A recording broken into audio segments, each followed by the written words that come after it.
In today's video, I'm gonna be going over questions from you, the viewers, from our comment section. This is always one of my favorite videos to make because it changes every time I do it. And let me tell you, this time I got some doozies on here, so make sure you stick around to the end. I'm Dustin Mason from Performance Lexus in St. Catharines.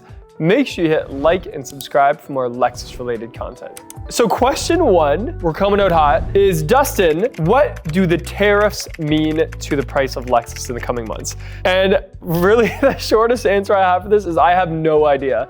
I hopped on a video call just a couple weeks ago with some industry leaders in the Canadian automotive sector, and it was about an hour long, and by the end of it I realized, oh, no one really knows for sure. But what I do know is in Canada, the RX and the NX are made here. So for Canadian prices, I don't know if those are gonna be affected. But again, we have the ES and the TX made in the States, and then everything else is pretty much made in Japan. So there's always moving parts and vehicles throughout borders. Even sometimes parts will move from Canada to the US and back a few times before the vehicle is actually built. So we don't actually know what's gonna happen. But what I do know is Lexus and Toyota is a very international company, and they have dealt with tariffs before outside of North America. So if there's any company that I would want to be affiliated with for weathering a storm, it would be this one. So I'm sure they have it under control. A little bit at least. Dustin, why should I buy a Lexus from you? I love this question because this is something that I always try to make sure my sales staff have an answer to, even if they're not asked it. I like for them to be able to convey to our guests why they should be purchasing a vehicle from them personally. And mine is this. So I used to work at the Lexus factory a long time ago, and I fell in love with the attention to detail Lexus had for manufacturing a perfect product or a near perfect product. And what I mean by that is every bolt gets checked like 9 or 10 times after it's been put in. And when I moved to the dealership level, I really fell in love with the fact that Lexus took that same passion and attention to the guest experience. And the reason why you should buy from me is I've been able to bridge both of those experiences to the experience that I want to give my Lexus guests. So if you haven't noticed, I'm super passionate about the product, and that comes out in my work of managing, in my work of selling, and even the maintaining relationships with our guests. So that is why you should buy from me. And I love that question, by the way. It might have been one of my staff that asked that because they would know. Dustin, why do I hear Lexus are so easily stolen? Okay, I told you there's some doozies in here. And this is a big one to unpack, especially if you live in between Toronto and Montreal, especially. Essentially, here it is. Mathematically, it's not that Lexuses are just really easily stolen. This issue or this topic comes from the fact that overseas, in other countries, other provinces, other territories, other continents, a Lexus is sold for way more money than they are here in Canada. And in some of those countries, they don't even have like authorized Lexus retailers. So it's kind of a status thing too. Meaning, the RX behind me might sell for $70,000 here in Canada, but overseas it might sell for, almost $200,000. And depending where you live in the country, Canadian governments, Canadian officials are finding it pretty easy for those thieves and organized crime organizations to ship them out of this country without getting caught. So it creates like a little bit of a corridor for a targeted market, I guess you could say. And from what I've heard from police organizations is the people doing this is bigger than a company like Lexus or Toyota anyway. It's like a huge organization. There is that aspect to it, is just the fact that there's like a demand overseas for them. Even though we love our vehicles and we get emotionally attached to them, they can be replaced. That is something for sure. So the best case scenario, if you are gonna have a vehicle stolen, I hope it happens in the middle of the night and that you don't have any valuables in it, and that you can wake up, you can call your Lexus dealer, which if it's Performance Lexus, we have a program called Etch, meaning you're probably gonna get money towards your next vehicle anyway, as long as it happens in a certain time frame. And you can always just replace it with a new vehicle. And most of the time, I find the insurance companies make it right in the eyes of the owner. So it's a tragic thing, there's no doubt about that. However, most of the time, the guest ends up well taken care of. And based on the specs that I've seen, 2024 had less thefts than 2023, and we're gonna go that direction because I do see the government, the police organizations, all this stuff sort of catching up. And I think this is just a time and place. I think it is gonna get better. So for whatever that's worth. Dustin, what Lexus would you buy right now? Okay, so right now I would buy an LC500, and not just because I have one in the showroom here, for a few reasons. One is with the way that the industry is going, I do think that the normal aspirated V8 probably has some time left. And what I mean by that is manufacturers, we even saw it with Mercedes, V8s are sort of becoming a thing of the past, and this is one of the last front-engine, rear-wheel drive, normally aspirated V8s in the market. And I also think that it's just gonna hold value because of that. I mean, I saw a 2018 LC500 for sale the other day for still like 80 grand or something like that. And I thought, well, brand new, a base model LC was only like $100,000 back then, or 110. And I was like, that depreciation doesn't really add up because they're still becoming very sought after. And I also think here's a car that has great attention to detail on things like the headlights and the body lines, but also the interior, super plush, super smooth to drive. I've always wanted a Porsche 911. I always said I wanted to save up and buy one as a kid, but now the LC500 is gonna be the top of my list because I think financially it also makes sense. And it's just such an elegant, classy car, especially in this ultrasonic blue 2.0 with the white interior behind me. So if I had to choose, it'd probably be this one right here.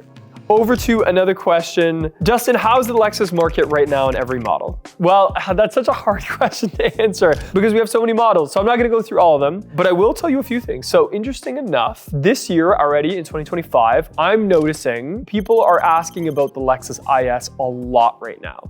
I have probably 7 or 8 on order that are sold. I have a few coming in. It seems like every day there's someone asking about it and I can't seem to keep them here.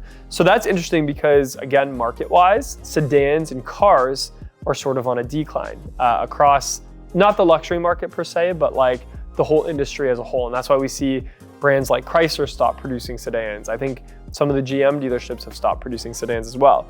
And from what I could tell, IS is hot. NX and RX always do well. Those are like our bread, butter, and gravy cars. So we're seeing that. The hybrid versus gas kind of comes and goes. So most of the time we are selling more hybrid, especially in the NX right now, I find. But depending on the buyer, sometimes hybrid doesn't always make sense. TX is another one I can't seem to keep here because a lot of families are finding that having a 3-row SUV with extra space in the back and the fact that you can sit in the 3rd row even as an adult is really important. So the TX has been punching above its weight for that market, especially if you're a family that doesn't want a minivan, but you need the space of a minivan. At a price sub $100,000, the TX seems to check a lot of boxes there. ES, I have a lot of people inquiring. I just don't have any here, so I don't have a good take on that. And then, I mean, the pre-owned Lexus market is always pretty strong. I'm finding I can't keep many F Sports here in the pre-owned world because those are getting taken up pretty quick. I'm finding RXs, it doesn't matter condition or kilometers, are always selling well, even the old body style. So pretty strong there. Interest rates are coming down a little bit. So I think that's driving a little bit of that bus. So overall, both are doing really well. New and used SUVs always kind of like win that game. But the fact that IS is doing so well is also a good sign. Dustin, hey, this goes well with what I just said. So Dustin, should I buy a hybrid RX or a gas RX? Is it worth the extra cost? So this is a great question because if you look at it mathematically, yes, the RX hybrid is going to save you money on gas. Depending on how much driving you do a year, that might pay for itself in the course of that lease for sure. I mean, usually you're a couple $1,000s more. However, you can put regular gas in the hybrid. I'm driving a hybrid NX right now. I notice I stop at the gas station a whole lot less, but also hybrids have another benefit of the way they drive, and that's if you're into that. And what I mean by that is in the city, it's gonna be a really smooth acceleration, especially from a stoplight, because that hybrid motor is kicked in. However, with that said, that turbocharged 4-cylinder that the RX has with a true transmission, like a true geared transmission, does have a different driving experience. It's got a lot of good torque. You can feel the transmission shifting. The driving experience kind of changes. And I always say to people too, if you prefer internal combustion engines, like the non-hybrid stuff, this might be your last chance at buying one. I know I said that last year as well, and a lot of people are happy that they got it because eventually we are all going to go hybrid, I am sure of it. So while you still can, I always say it's not a bad idea to get those RX gas. And what I'm seeing in the used car market is both of them are holding value because they're quote unquote, there's a butt for every seat. Meaning, you know, people want that last internal combustion engine. And people know that the hybrids do well reliability-wise too, because they're never really working too hard. So both are a good choice. Financially, I would say, I would just ask yourself what matters most to you. Is it, that smooth driving experience and not going to the gas station? And do you drive enough to make it worthwhile? Because another thing that we're finding is hybrids don't like to sit very long. So if you only drive, 10,000 kilometers or 5,000 miles a year, whatever the conversion is, the hybrid won't pay for itself. And actually it's gonna wanna be driven. So you wanna make sure that that battery doesn't die. The 12-volt battery, not the big one. So anyway, hope that makes sense and it didn't sound like a cop-out. Okay, did Lexus announce anything new at the auto show this year? Yeah, so we definitely had a really exciting exhibit at the Toronto Auto Show this year. I spent a full day there. Really the most exciting thing that was new was going to be that LX. So the LX hybrid was there for the first time, the LX 700H. And that vehicle really did surprise me because, listen, I got the brochure when it got launched. I saw some videos. I thought, okay, a hybrid LX is here. Super cool, we only saw a few of them anyway, but whatever. Then I got to see it in person and touch and feel and have Michael from Lexus go through it with me. And I was like, oh, this is a whole new beast of an LX because of those off-road gear, because of the different locking transaxles and things like that. It really is a crazy off-road beast that would be great for overlanding or camping or anything like that. And it's funny because at the price point, you would think probably none of the buyers are gonna do that, but maybe they will. I don't know, we'll have to wait and see. Dustin, oh, I knew this question was gonna happen because I did a terrible job explaining this in another video. Dustin, do you need 2 sets of jumper cables to boost a hybrid?